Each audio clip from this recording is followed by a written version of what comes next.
নবী করিম সাল্লাল্লাহু আলাইহি সাল্লাম যখন কালেমার দাওয়াত দেওয়া শুরু করলো, লোকেরা যখন কালেমা পড়ে মুসলমান হতে লাগলো, আমার মনের ভেতরে খুব রাগ এলো। আমি মনে মনে চিন্তা করলাম, মুহাম্মদ সাল্লাল্লাহু আলাইহি সাল্লামের দাওয়াতি কাজে আমি ডাইরেক্ট বাধা দেব। নাউজুবিল্লাহ পড়ে। ওমর বলতেছেন, আমি শুনতে পেয়েছি মুহাম্মদ সাল্লাল্লাহু আলাইহি সাল্লাম তিনি নাকি রাতে গভীর রাতে তিনি কাবার ভেতরে চলে আসেন, কাবার হেরামের ভেতরে ঢুকে যান। মুহাম্মদ সাল্লাল্লাহু আলাইহি সাল্লাম গভীর রাতে নাকি তিনি নামাজ আদায় করেন। হযরত ওমর বলেন, আমি মনে মনে প্ল্যান করলাম, মনে মনে পন্থী আঁকলাম, নিয়ত করলাম, মুহাম্মদ সাল্লাল্লাহু আলাইহি সাল্লামকে আমি নামাজ পড়তে দেব না, রাতের আধারে রাসূলুল্লাহর নামাজে আমি বাধা দেব। বলেন নাউজুবিল্লাহ। রাসূলুল্লাহর নামাজে বাধা দেবে, এটা কি খুব সাধারণ কোন কথা? কথা বলে না কেন? খুব সাধারণ কথা। ওমর বললেন, যেই চিন্তা সেই কাজ। সারাদিন অপেক্ষা করতেছি কখন সন্ধ্যা আসবে। যখন সন্ধ্যা নেমে এলো, অপেক্ষা করতে লাগলাম কখন গভীর রাত হবে।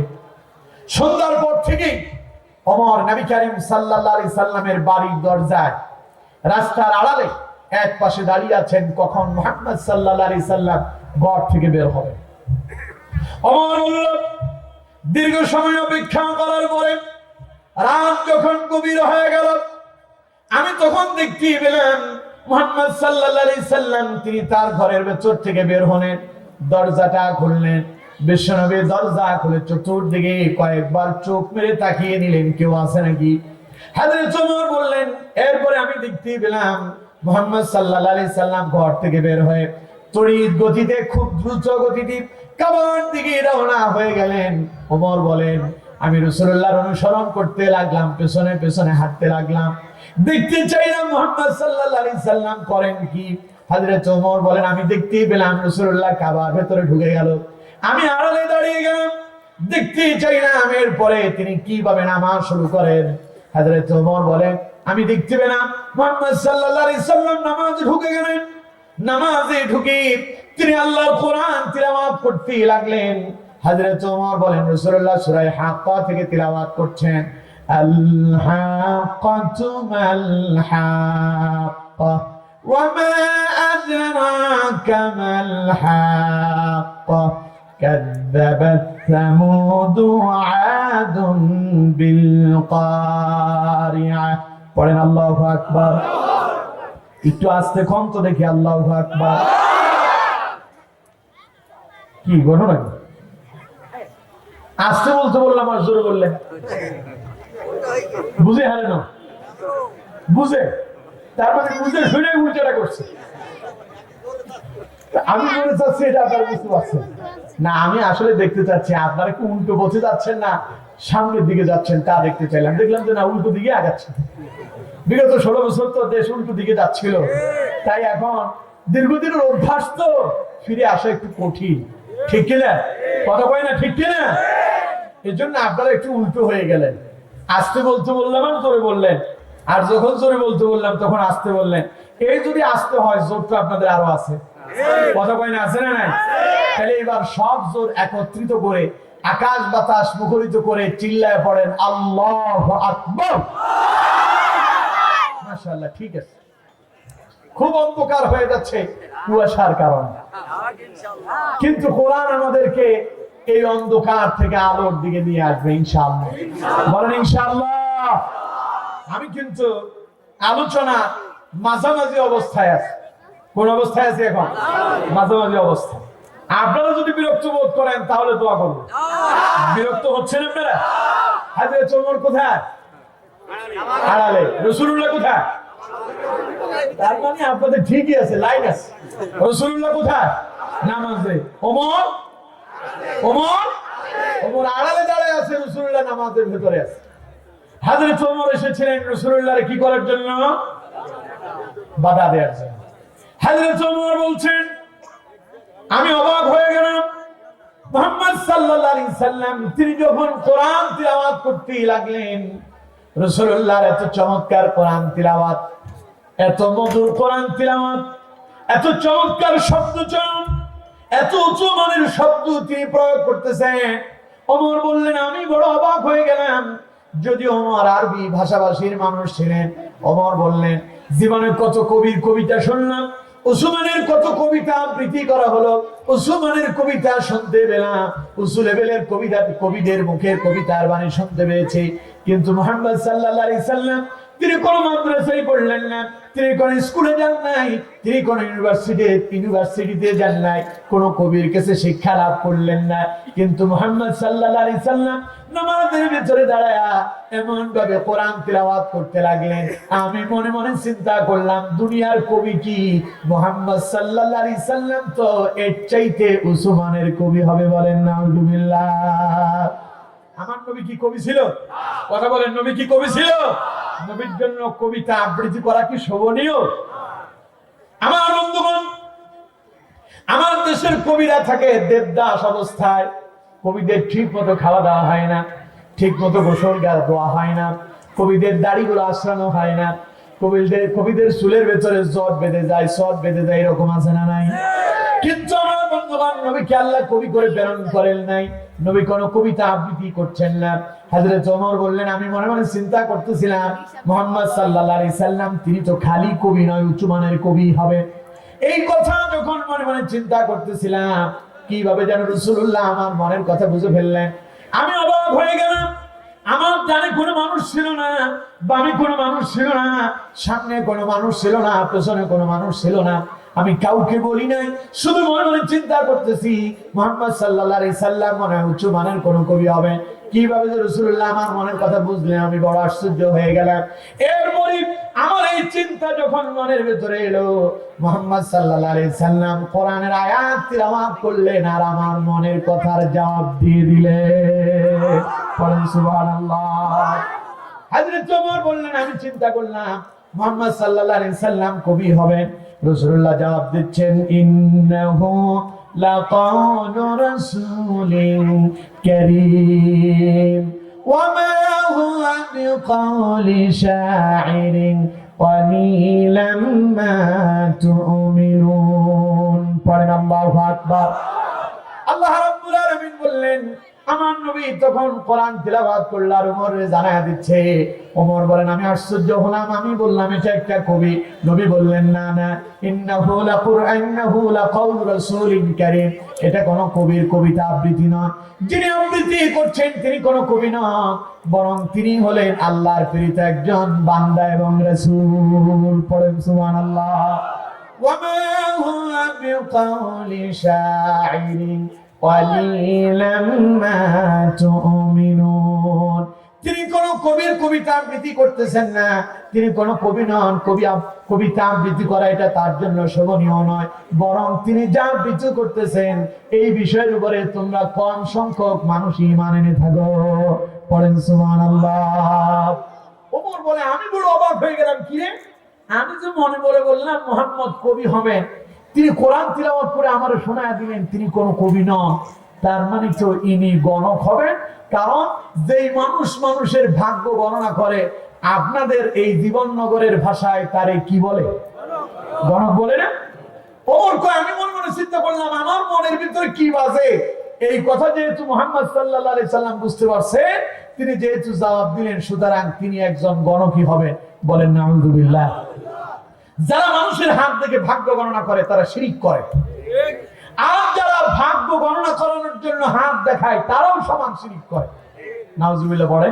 তাহলে আমার নবী কি শিরিক প্রতিষ্ঠা করার জন্য এসেছিলেন, না শিরিককে তিনি নির্মূল করার জন্য এসেছিলেন? তাহলে রাসূলুল্লাহর জন্য গণক হওয়া মোটেও শোভনীয় নয়। আমার দেশে যারা গণকের কাজ করে, মাঝে মধ্যে দেখবেন কান্দে একটা আপনার বানর নিয়ে ঘুরে বেড়ায়, বাড়ি বাড়ি গিয়া বানর দিয়া মানুষের ভাগ্য গণনা করে। জীবননগরের লোকজনও মাঝে মধ্যে ওই বানর দিয়া নিজের ভাগ্য গণনা করে, ঠিক না? খবরদার, এই কাজ কখনো করবেন না। বানর দিয়ে যদি ভাগ্য গণনা করলে তা যদি ঠিকই হইতো, তাহলে বানরের মালিক যে বানর দিয়ে ভাগ্য গণনা করে, কান্দে বানর নিয়া শত শত মাইল পায়ে হেঁটে জুতার তলা তার ক্ষয় করা লাগতো না। কারণ বানর দিয়া ভাগ্য গণনা করে বহু আগেই তার 10 তলা বিল্ডিং এবং BMW গাড়ির মালিক হওয়া কথা ছিল, ঠিক না? সুতরাং সেই ব্যক্তি যেহেতু নিজের ভাগ্যের পরিবর্তন করতে পারে নাই, ও বানর দিয়ে আপনার কি করে ভাগ্যের পরিবর্তন করবে? সুতরাং আমরা কেউ বানর দিয়া ভাগ্য গণনা করব, করলে কি হবে? জোরে বলেন, করলে কি হবে? আর শিরক যারা করবে তাদের জন্য জাহান্নাম ওয়াজিব হয়ে যাবে, জান্নাত হারাম হয়ে যাবে। আল্লাহ তাআলা আমাদেরকে এই পথ থেকে ফিরে আসার তৌফিক দেন, বলেন আমিন। আর জোরে বলেন আমিন। তারা আমার বন্ধুবান ওমর রাসূলুল্লাহর কি বলল? মনে আছে আপনাদের? কি বলল? মনে মনে। কিসে? মনে মনে। যে আমার মনের কথা বুঝে ফেলছে, নিশ্চয়ই ইনি গণকই হবে। হযরত ওমর বলেন, আমি আশ্চর্য হয়ে গেলাম, লোকটা আমার এই মনের এই কথাও বুঝে ফেলেছে। সুবহানাল্লাহ। হযরত ওমর বলছেন, আমি যখন বললাম মুহাম্মদ সাল্লাল্লাহু আলাইহি সাল্লাম তিনি গণকই হবেন, এই কথা যখন মনে মনে চিন্তা করতেছিলাম, এমন সময় তিনি কোরআনের আয়াত তিলাওয়াত করলেন আর আমার মনের কথা জবাব দিয়ে দিলেন।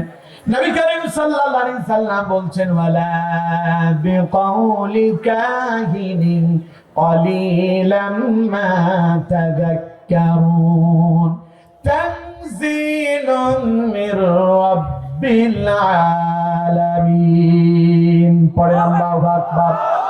আল্লাহ রাব্বুল আলামিন বলছেন, নবী তার ওমরের সামনে কোরআনুল কারীমের আয়াত আবৃত্তি করলেন। ওমর বললেন, আমি অবাক হয়ে গেলাম। রাসূলুল্লাহ বললেন, ওয়ালা বিকাউলি কাহিনানা, ইনি কোন গণক নন। ক্বালিলাম মা তাযাক্কারুন, তোমরা কম সংখ্যক মানুষের নসিহত গ্রহণ করে থাকো। শুনে রাখো ওমর, আমি যা তেলাওয়াত করছি তা কোনো গণকের কথা নয়, তা কোনো কবির কবিতা নয়, বরং আমি তেলাওয়াত করতেছি তা তানজিলুম মির রাব্বিল আলামিন, দয়াময় আল্লাহর পক্ষ থেকে নাজিল হয়েছে যা আমি নবী তেলাওয়াত করতেছি তা। পড়েন সুবহানাল্লাহ। তাহলে আল্লাহর পক্ষ থেকে নাজিলকৃত এই কিতাবের নাম সবাই বলেন কি? তার মানে এতক্ষণ পর্যন্ত রাসূল কি তেলাওয়াত করতেছিলেন? ওমর কয় আসলাম রাসূলুল্লাহরে বাধা দিতে, কিন্তু কি যে বাধা দেব, রাসূলুল্লাহর প্রেমে হাবুডুবু খাওয়া শুরু করছে। সুবহানাল্লাহ। ওমর কয়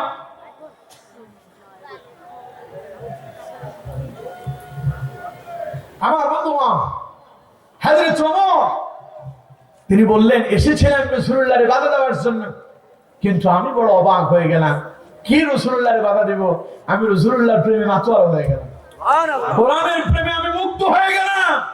ওমর বলছে, আমার অন্তরের ভেতরে মনে হয় যেন মুহাম্মদের প্রতি দুর্বলতা আসতেছে, কোরআনের প্রতি আকর্ষণ বেড়ে যাচ্ছে। আমার মনে হচ্ছে আর কিছু সময় যদি দাঁড়ায় কোরআন শুনি, আমাকেও মুসলমান হয়ে কালেমা কবুল করে মুসলমান হয়ে কোরআনের সুশীতল ছায়া তলে আসা লাগবে। চিৎকার করে আল্লাহু আকবার। ওমর কয়, আমি মনে মনে ভাবলাম, না বেশি সময় আর এখানে থাকা যাবে না, তাড়াতাড়ি বাড়িতে ভাগতে হবে। ওমর বললেন, আজ আমি আর সেখানে অপেক্ষা করলাম না, আমি ভয় পেয়ে গেলাম, ঘাবড়িয়ে গেলাম, না জানি এখন আমি ঈমান আনা লাগে নাকি। ওমর বাড়ির দিকে চলে যায়। আল্লাহ পাক বলেন, ওমর যাও কই? বাড়িতে যাও। ওমর শুনে রাখো, তুমি যেখানেই যাও না কেন, আমি তোমারে আবারও আনবো, কোরআন তোমারে আবারও শোনাবো। এ কোরআন দিয়ে আমি তোমারে অন্ধকার থেকে বের করে আলোর পথে নিয়ে আসবো। সুবহানাল্লাহ বলে। যেই দিন আল্লাহ ওমরের ইসলামের জন্য কবুল করছিল, ওই দিন ওমরের চাইতে বড় সন্ত্রাস আর কেউ ছিল না। আপনারা ঘটনা সবাই জানেন। আবু জাহেল রাসূলুল্লাহর হত্যা করতে চেয়েছিল, আবু লাহাব চেয়েছিল, উতবা সাইবা মুগিরারা সবাই চেয়েছিল। দারুন নাজওয়ার বৈঠকে বসে তারা ষড়যন্ত্র করছিল মুহাম্মদ সাল্লাল্লাহু আলাইহি সাল্লামকে হত্যা করবে, কিন্তু কেউ সাহস করে না। একজন নাম তার ওমর, রাসূলুল্লাহর খালি হত্যাই করবে না, খাপ থেকে তরবারি খুলে ডাইরেক্ট খাপ মুক্ত তরবারি নিয়ে ছুটে চলছে, মুহাম্মদ সাল্লাল্লাহু আলাইহি সাল্লামের খাপ থেকে মাথা আলাদা করবে। বলে নাউযুবিল্লাহ। অন্তর যেই দিকে যাচ্ছিল, এই কাজটা কি ভালো মানুষের কাজ? তার মানে ওমর চলে যাচ্ছেন সন্ত্রাসী কর্মকাণ্ড করার জন্য। ওমর জাহান্নামের দিকে চলে যাচ্ছে। রাসূলুল্লাহর গায়ের উপরে যদি কেউ যদি আঁচড় দেয়, তার অবস্থা কি জান্নাতে হয় না জাহান্নামে হয়? খালি আবু লাহাব রাসূলুল্লাহর বিরুদ্ধে হাত উঁচু করে, আঙ্গুল উঁচু করে বলছিল, মুহাম্মদ তুই ধ্বংস হয়ে যা। বলেন নাউযুবিল্লাহ। মুহাম্মদ তুমি ধ্বংস হও, এই কথা যখন আবু লাহাব বলছিল, সঙ্গে সঙ্গে আল্লাহ আবু লাহাবের বিরুদ্ধে কোরআনের আয়াত নাযিল করে আবু লাহাবকে ধ্বংসপ্রাপ্ত বলে ঘোষণা দিয়ে দিলেন। ঠিক না? হাত উঁচু করে নাই, আঙ্গুল উঠায় নাই, আঙ্গুল রাসূলুল্লাহর গায়ের সঙ্গে লাগায় নাই, রাসূলুল্লাহর উপরে পুরের আসরও দেয় নাই, খালি আওয়াজ দিয়ে বলছিল মুহাম্মদ ধ্বংস হও। আল্লাহ কয় তাব্বাত ইয়াদা আবি লাহাব ওয়া তাব মা আগনা আনহু মালুহু ওয়া মা কাসাব। আবু লাহাব, আমার নবীর ধ্বংস কামনা করো, আমি আল্লাহ ঘোষণা দিচ্ছি তুই আবু লাহাব ধ্বংস হয়েছিস, তোর হাতও ধ্বংস, যেই হাত আমার রাসূলের বিরুদ্ধে উঠালি ওই হাতকে আমি আল্লাহ ধ্বংস করে দিয়েছি। ঠিক কি না? সুতরাং আমার বন্ধুগণ, ওমর যাচ্ছিল অন্ধকারের দিকে, ওমর ছুটছিল সন্ত্রাস ভেসে রাসূলুল্লাহর ঘাট থেকে মাথা আলাদা করার জন্য। ঘটনাটা ছিল এই, আবু জাহেল একদিন ঘোষণা দিয়ে বসলো, যেহেতু মুহাম্মদ সাল্লাল্লাহু আলাইহি সাল্লামকে কোনোভাবেই দমানো যাচ্ছে না, মুহাম্মদ সাল্লাল্লাহু আলাইহি সাল্লামের দাওয়াতি মিশনকে কোনোভাবেই স্তব্ধ করা যাচ্ছে না, তখন আবু জাহেল ঘোষণা দিল যে মুহাম্মদের মাথাটা ঘাট থেকে আলাদা করে নিয়ে আসতে পারবে, মুহাম্মদ সাল্লাল্লাহু আলাইহি সাল্লামের এই মাথার বিনিময়ে তাকে 100 লাল উট উপহার দেওয়া হবে। বলেন নাউজুবিল্লাহ।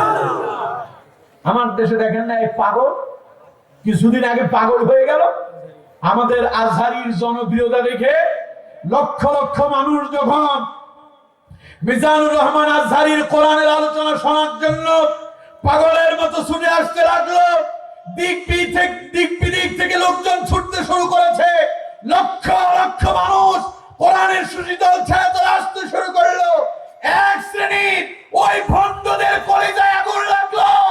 এক ভণ্ড ঘোষণা দিয়ে বসলো, যদি কেউ আজহারির মাথা আনতে পারে ওরে 10 লক্ষ টাকা পুরস্কার দেওয়া হবে। ঠিক কিনা? পাগলের মাথা খারাপ হয়েছে। আমি বলি এই পাগল 10 লাখ টাকা পাইলো কই? দুদক দিয়া তাড়াতাড়ি তদন্ত করা দরকার। কথা বলেন ঠিক কিনা? এই পাগলগুলো তাই যারা আল্লামা সাঈদীর বিরুদ্ধে এই বাংলাদেশে ষড়যন্ত্র করেছিল। ঠিক কিনা? এদের মাথায়ও টুপি আছে, এদের মুখেও দাড়ি আছে, এরাও পাঞ্জাবি গায়ে দেয়। সব টুপি না, সব দাড়ি না, সব পাঞ্জাবি না। আব্দুল্লাহ ইবনে উবাই ইবনে সালুল মুনাফিকের সর্দার ছিল, ওর মাথায় টুপি ছিল, পাগড়ি ছিল, মুখে দাড়ি ছিল, পাঞ্জাবি ছিল, ভেতরে রাসূলুল্লাহর হত্যার ষড়যন্ত্র করে দিলে। ঠিক কিনা? ওই আব্দুল্লাহ ইবনে উবাইর উত্তরসূরিরা বাংলাদেশে ওরাও এসেছে, মাথায় টুপি আছে, মুখে দাড়ি আছে, গায়ে পাঞ্জাবি আছে, ভেতরে ইসলামের শিকড় কেটে দেওয়ার জন্য চতুর্দিক থেকে নানাবিধ ষড়যন্ত্রে তারা লিপ্ত আছে। ঠিক কিনা? আমরা ওদেরকে চিনি, সুতরাং এদের ব্যাপারে আমাদেরকে সতর্ক হতে হবে। ঠিক কিনা? জোরে বলেন ঠিক কিনা? আজহারির জনপ্রিয়তা দেখে যাদের মাথা খারাপ হয়েছে তাদেরকে বলি, সাঈদীর জনপ্রিয়তা দেখে তোমাদেরই মাথা খারাপ হয়েছিল। সাঈদীর জনপ্রিয়তা তোমরা ঠেকাতে পারো না, আজহারির জনপ্রিয়তাও ঠেকাতে পারবা না। কারণ মানুষজন আজহারিরে দেখতে আসে না, আজহারির মুখ থেকে আল্লাহর কোরআন শুনতে আসে। ঠিক কিনা? জোরে বলেন ঠিক কিনা? সুতরাং যার কাছে কোরআন আছে তার পক্ষে আল্লাহ আছে, যার কাছে কোরআন নাই তার সঙ্গে আল্লাহ নাই। যার কাছে ইসলাম আছে তার পক্ষে আল্লাহ আছে, যে ইসলামের পক্ষ নাই আল্লাহ তার পক্ষ নাই। আর যে ইসলামের বিপক্ষে যায়, কোরআনের বিপক্ষে যায়, শয়তান তার পক্ষ নেয়, আল্লাহ তার বিপক্ষে যায়, পরে তাকে পালানোর জন্য পেছনের দরজা দিয়ে পালাতে হয়। ঠিক কিনা? সুতরাং আমরা কি কোরআনের পক্ষে থাকবো না কোরআনের বিপক্ষে যাব? সবাই বলেন কোরআনের পক্ষে না কোরআনের বিপক্ষে? আল্লাহ আমাদেরকে কোরআনের জন্য কবুল করেন। পড়েন আমিন, চিল্লায় পড়েন আমিন। এখন আবু জাহেল ঘোষণা দিল মুহাম্মদ সাল্লাল্লাহু আলাইহি সাল্লামের মাথা নিয়ে আসতে পারলে 100 লাল উট উপহার দেওয়া হবে। ওমর তাগড়া যুবক তো, মাথা গরম, রক্ত গরম, দাঁড়ায় গেছে। দাঁড়ায়া খাপ থেকে তরবারি ঘুরে বলতেছে, আবু জাহেল কথা ঠিক আছে তো? 100 লাল উট উপহার দেবে তো? আবু জাহেল কয়, হ্যাঁ তোমার দিয়েই কাজ হবে, আমি তো তোমারে খুঁজতেছি, আমি তোমাকে ওয়াদা দিচ্ছি, খালি মুহাম্মদের মাথায় এনে দেখাও, দেখবে তোমার জন্য 100 লাল উট অপেক্ষা করছে। বলেন নাউজুবিল্লাহ। আবু জাহেলের উত্তরসূরিরা নিজেরা কিন্তু ডাইরেক্ট মানুষ হত্যা করে না, ওরা তাদের কিছু বাহিনী দিয়া সন্ত্রাস বানায়া ওদেরকে দিয়াই মানুষ হত্যা করে, ঠিক কিনা? জোরে বলেন ঠিক কিনা? দেখেন না, নেতা যখন পালিয়ে গেল, যাওয়ার সময় কর্মীদেরকে রাস্তায় নামায়া দিয়া পিটনি খাওয়াইলো। কথা বলতে হবে, ঠিক কিনা? ঠিক নিজের মতো নিজেই হেলিকপ্টারও রেডি রাখছে, নিজের বোন নিয়ে নিজেই জায়গা মতো ভাগছে, আর অন্যদিকে নেতা কর্মীদেরকে রাস্তায় নামায়া দিয়া পিটনি খাওয়ার জন্য সুযোগ তৈরি করছে। সুতরাং মনে রাখতে হবে, এই দেশের নেতারা যারা ইসলাম দিয়ে কোরআন দিয়ে জীবন চালায় না, ওদের মূল উদ্দেশ্য হচ্ছে কর্মীদেরকে দিয়ে সন্ত্রাসী কর্মকাণ্ড করে ওদের মাথার উপরে কাঠল ভেঙে খেয়ে নিজেরা ক্ষমতায় যাবে, আর নিজেরা এমন প্রভাব করবে, মজা মারবে, আর আপনি যখন পুলিশের হাতে ধরা পড়বেন রিভলভার নিয়ে 14 বছর জেলখানায় বন্দি জীবন যাপন করবেন, ঠিক কিনা? এই জন্য দাঁড়ে তারে নেতা বানানো যাবে না। কথা বলেন ঠিক কিনা? নেতা হতে হবে তিনি যার চরিত্রের ভেতরে সন্ত্রাসী না, দুর্নীতি না,